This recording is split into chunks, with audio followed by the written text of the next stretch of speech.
So my very, very dear souls, try to wake up now. We had been deep slumber since ages and ages. And somebody had been ruling upon us.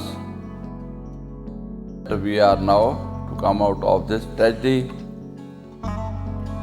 And that tragedy may be changed into comedy, that we may not suffer anymore. Mind has got no understanding, no feeling. It is only just going along with the outer impressions. As when we are born under this impression from the very beginning that we have been able to see this world and something of this world. And we have adapted our life in this lifestyle, that there are worries, there are problems, there are sufferings, and life is like that.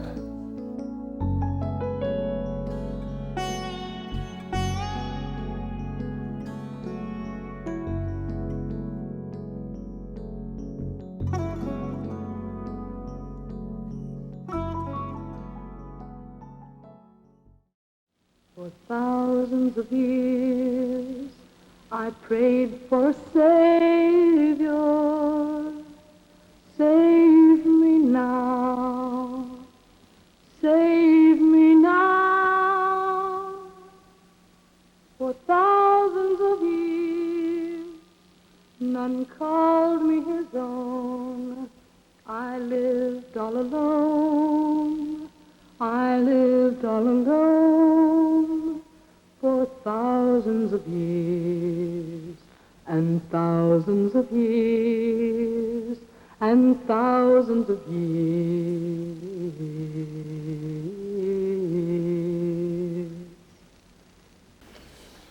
Today we are commemorating the 29th anniversary of the death of Sant Kirpal Singh, a great saint, a perfected master, and a Satguru of the highest order. Sant Kirpal Singh was born in the Punjab, now in Pakistan, on February 6, 1894, and left the body on this date, August 21st, 1974. Sant Kirpal Singh had a deep interest in spirituality from an early age. In 1917, at the age of 23, his prayers for an inner manifestation of God were answered, and he began to see a bearded man of light in his meditations. 7 years later, he met Baba Sawan Singh, the same form in the physical as he had been seeing in his meditations.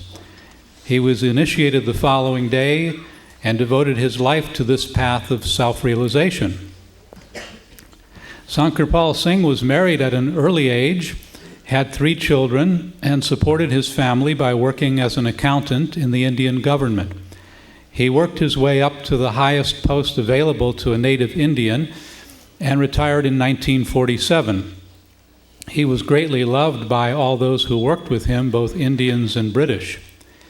He sat at the feet of his guru for 24 years, from 1924 until 1948, and explored the depths of the inner mystical realms. Several times during the 1930s, Baba Sawan Singh mentioned Kirpal Singh as one of his most devoted and advanced disciples. Baba Sawan Singh invited Kirpal Singh to perform an initiation for him in 1939, an unprecedented honor at the time. All during the 1930s and 1940s, Kirpal Singh conducted satsangs under the direction of the great master Baba Sawan Singh. In 1948, Baba Sawan Singh left the body and Kirpal Singh became his successor. Sant Kirpal Singh founded Ruhani Satsang in 1948 and built Sawan Ashram in Delhi in 1951. He wrote numerous books in English and Punjabi. He undertook 3 extensive world tours in 1955, 1963-64, and 1972. Each one lasted 4 to 6 months, during which time he visited Europe and North and South America. Sant Kirpal Singh founded the Manav Kendras, the man-making centers that were to serve as models for spiritual living to all of the world. The Manav Kendras are places where one can develop and grow spiritually while serving others in love and devotion to God. From 1948 until he left the body on August 21st, 1974, Sant Kirpal Singh put about 150,000 spiritual aspirants on the path in both the East and the West. Sant Kirpal Singh was the first master to personally bring Sant Mat to the West. The essence of Sant Kirpal's teachings is that as conscious entities, we are drops of the ocean of all consciousness, and as such, we are all brothers and sisters in God. He taught that God is love, and the way back to God is love. Sant Kirpal Singh wrote, "Every day and every hour convey thanks to the Master, the God in him who has put you on the way, and for all other gifts you enjoy. In this way you will be aware of the Master all the time. Without him you can do nothing, and with him you can do all things." Today is special for many reasons. It is a rare occasion that Sant Thakar Singh is outside of India on this day. And this is the first time that this Bandara is held at Lighthouse Center, Oregon, in the presence of the living Master. In India, Sant Kirpal Singh's birth and death anniversaries are remembered every year with a very large commemorative gathering, as is fitting for this great saint. His birthday is traditionally celebrated at the Manav Kinder in Pimpalnir in South India, where year after year about 300,000 to 500,000 devotees gather at the feet of the present living Master, Sant Thakar Singh. The commemoration of the physical departure of Sant Kirpal Singh usually takes place in Chandigarh in North India. For the past 2 years, it took place at the new worldwide headquarters of Sant Thakar Singh in Nawanagar, where about 200,000 people gather on the banks of a river in the foothills of the Himalayas. This year, a big bandara is underway today at the Manav Kinder in Pimpalnir, as well as at all centers around India. But no bandara is complete without the physical presence of the living Master. Therefore, the Indian initiates will once again remember the physical departure of Sant Kirpal Singh during a commemoration bandara on the 21st of next month in Nawanagar, shortly after Master's return from this world tour. This is not only the day where we mourn the loss of a great saint and Master, but is a time for us to feel thankful in our hearts that we may sit at the feet of a living Master, the greatest gift of God to humanity. Those who were present this morning in the meditation hour, I just explained what is meant by meditation.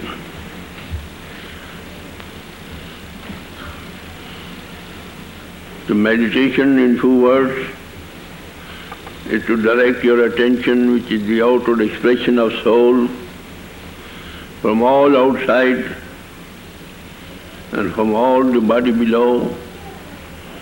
Take it to the seat of the soul in the body, which is at the back of the eyes. Just the process of death. Man, when dying, he does not recognize anybody. His attention is withdrawn from outside.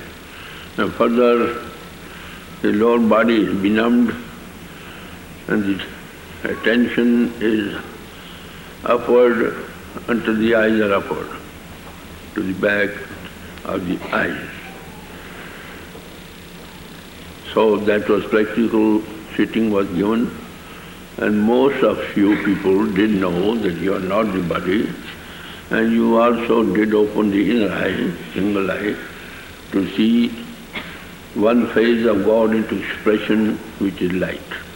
God is light. The symbols of which we use in our meditations, in our temples, in our outer ways of worship. Now, each kernel has its own casing. This attention was the outward expression of the soul, which is as the seat at the back of the eyes. So it is a casing which you are carrying. This is called man body. So God made man, this outer casing, with equal privileges. All born the same way, all have got the outer form the same, 2 eyes, 2 hands, 2 ears, mouth. Inner construction also the same. So man has got heart, lung, stomach, no high, no low. So man has 3 aspects. It has the physical body, it has intellect, and it is conscious entity. Physically, we advance wonderfully. We know how the body is made, how it can be kept fit, how the disease arise, how those can be remedied. We have got so many patches for that. Ayurvedic is the oldest. Unani system comes next. Then allopathy, naturopathy, homeopathy. There are so many systems which help us to keep our bodies fit. We have got intellect. We have dwelt also intellectually wonderfully. That is before you all. We can go around the world in hours. We have reached the moon and other planets we are trying. We can hear from thousands of miles through the radio. We can also see through television, through speaking. So with all these intellectual advancements and the physical advancements, we are not happy. The reason why we have known nothing about our own self, which is conscious entity, the outward expression of which is attention, as I explained to you this morning. I was introduced to the path in 1968. I lived in Southern California, and I met Master Kirpal Singh physically in 1972. I'll try to share with you a little bit of my thoughts on Sant Kirpal Singh and on the path. When I think of Master Kirpal Singh, I really think of existence. He's everything.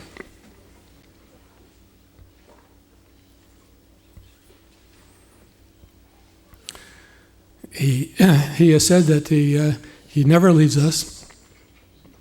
In a book that I read by the Radins, who visited him in India, they said one evening when they were leaving him, "Goodbye, Master," and he returned to them and said, "I never say goodbye. I am always with you, and I love you." And he is always with us, and has been proven to me over the last 30-some years in many, many ways. And so why don't I give you a little bit of history before I break down of my meeting with Master Kirpal. In 1972, in the fall of 1972, he arrived in the United States. I think it was his 4th world tour, and arrived on the East Coast. He came to the West Coast. I was living in California at the time. I started his West Coast tour in Vancouver. I flew to Vancouver and met him at the airport. My first impression of Master was, gosh, he's a man. He's walking through the airport like we all walk. He's not flying. He doesn't have the angels coming behind him. And I thought, gee. However, I was to find out later that he was much more than a man. In Vancouver, I had an opportunity to sit in many initiations with him. I remember one time when we were sitting,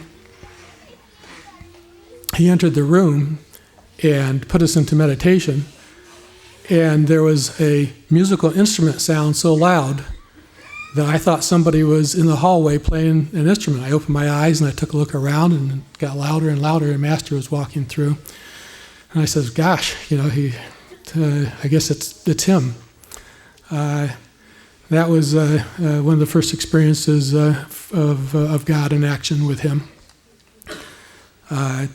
Other remembrances was I had the opportunity to sit across from him when we flew from Seattle down to Seattle from Vancouver, and he was very playful, and he was very interested in a Polaroid camera, and he was looking at it and trying to figure out how it works, and was quite playful at the time. I had the opportunity to attend many darshans and many, over the 2 months that he was traveling on the West Coast, many darshans and talks. And because of my relationship with many of the organizational people, board members, I was able to have private time with Master. I had one private meeting with Master. I did notice, though, that he did not put a lot of attention on me, in fact, very little. And that brought a remembrance back to me back in 1968, prior to my initiation. At that time, we were required to be on probation for a number of months before we were initiated. And I had written to Master in India for permission to be initiated. And while this probation period was going on, I was talking to an acquaintance of mine who was had psychic abilities and access to the astral plane. And I said, "Do you think I'll be initiated by Master Kirpal Singh?" So he used his mental powers. He said, "Yes, you will be initiated by Master Kirpal Singh. However, that there is a younger man who will play a larger part in your life, and you will meet much later." And when Master Kirpal Singh departed in 1974, I did hear about Sant Thakar Singh, and I was fortunate to meet him in Mexico. I think it was in 1976. And that is another story for the last 20-some-odd years. However, back to Master Kirpal Singh. Other remembrances I have that are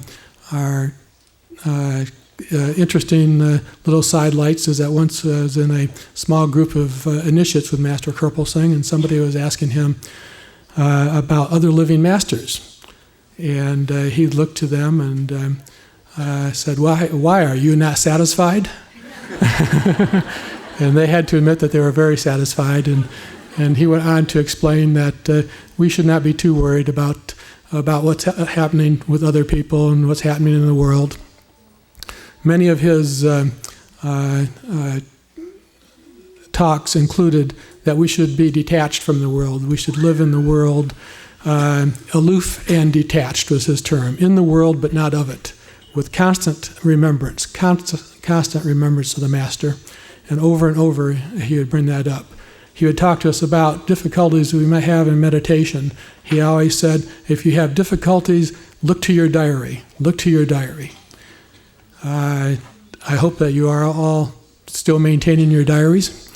And he insisted for us, and in the early days before he was inundated with so much in the way of correspondence, he would have us send us our diaries, and then he would write back to us.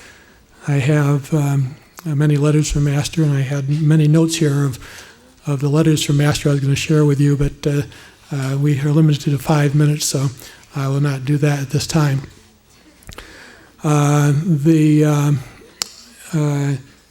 He did emphasize that he was not the body, that he was the Word, and that to keep that in mind, not to become too attached to his physical form. That's quite difficult, and especially in the physical forms that both of our masters have. They are, as my wife says, adorable, too adorable in the physical form. But there are many stories where he would force people away from him physically, so they would not become too attached to him physically, so that they would have more inner attainments. He emphasized that in addition to us, he was going to take care of our family on the inner planes, and that we should not be concerned about those that we loved. And I had ample evidence of that. My dad was initiated later by Master Kirpal Singh, and I was with him when he died. And his experiences were quite phenomenal during his time of death. And I don't want to spend a lot of time sharing that with you at this time, but at some later date possibly. My mother was not initiated. However, she did have a private audience with Master Kirpal Singh in 1972. I will share something about that with you because she is still alive. She's in the hospital now. However, last month, or a little bit longer, maybe 2 months ago, she was quite ill, went to the hospital. It looked like she was going to die, and she was in intensive care. There was a nurse with her that we had stay with her full time, and this nurse was aware of the path, even though she is not initiated. She became aware of the path through myself and my mom. And she relates to me one morning before I arrived, my mom sat up in bed and she turned to the nurse, her name is Lois, and she says, "Lois, Master Kirpal Singh is there." And Lois said, "What?" And she said, "Master Kirpal Singh is there." And Lois related to me, she looked up, and sure enough, Master Kirpal Singh was standing there. Now, my mom is not an initiate. However, the master was there. Now, Lois, who also has inner ability, related to me that later. She was watching my mom sleep, and she looked up, and Sant Thakar Singh was sitting there, and that he had his glasses on, pulled over down on his nose, watching them. And so I thought that was good evidence that the masters are always with us and will always be with us. So masters come, they say, God is spirit, and the spirit of God is in man. So what is spirituality? That I have to put before you now. Spirituality is knowing oneself and knowing God. Man body is a wonderful house we live in which there are so many apertures. With all these apertures open, we cannot run away out of it. Body works so long as we are in the body, and we are in the body controlled by some power which keeps us in the body. So man body is considered to be the highest in all creation. Next to God, angels were asked to bow down before the man body when it was bent. So we are drops of the ocean of all consciousness, but with all that we also have the same essence as that of God, and that God whom we have to meet is also within this man body. With so much privilege, we are not happy. The reason why, our soul, the outward expression of which is identified with the body, outgoing faculties, so much so that we have forgotten ourselves. Body is made of matter, and world is also made of matter. Soul is eternal,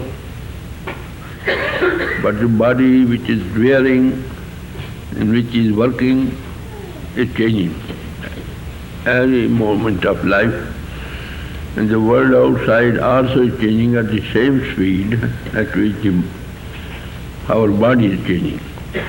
As we are identified with the body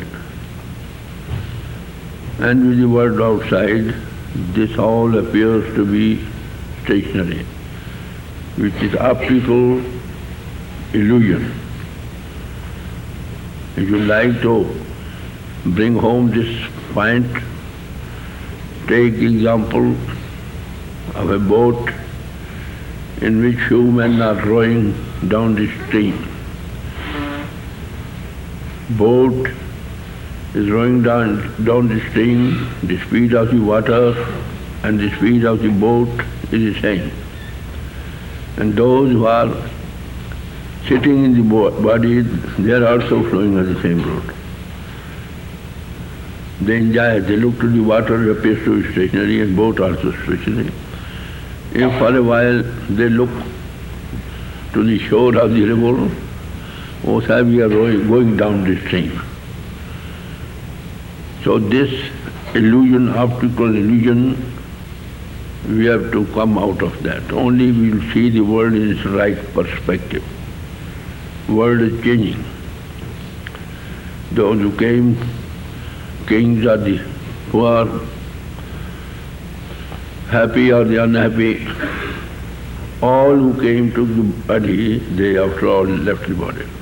But under great illusion, when they came to know at the time of death that now we are leaving the body. This body is the first companion that we have with us when entering the world. But when we go, this body does not accompany us. And all those things which have come in our connection, how can they go? Those who they are out of this illusion, they tell us the world is passing, time and tide waits for no man. The day is arriving when you will have to leave the body. So we have been identified with the world outside so much so that we have forgotten ourselves. Now the only remedy is we should know how to leave the body at will. The masters who solved the mystery of life, they said, gave out, man, know thyself, who you are, what you are. You are not the body, you are having the body. You are not the intellect, but you have the intellect. You are not the outgoing faculty, but you have them for you. And you are conscious entities, conscious being. How to know that? How to come out of this grand illusion? For that this morning was submitted to you how the soul, the outward expression is attention, can be withdrawn from outside and take up about the body consciousness, and you would have found there, and then you are not the body. And further peep, you add into the beyond, and most of you did see light of God. On the lower scale, of course. So how to come out of this delusion is by self-analysis, not by feelings or emotions or drawing inferences.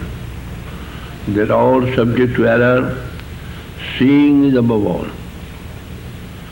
So all this, what it appears to be, is all illusory. It's changing like anything.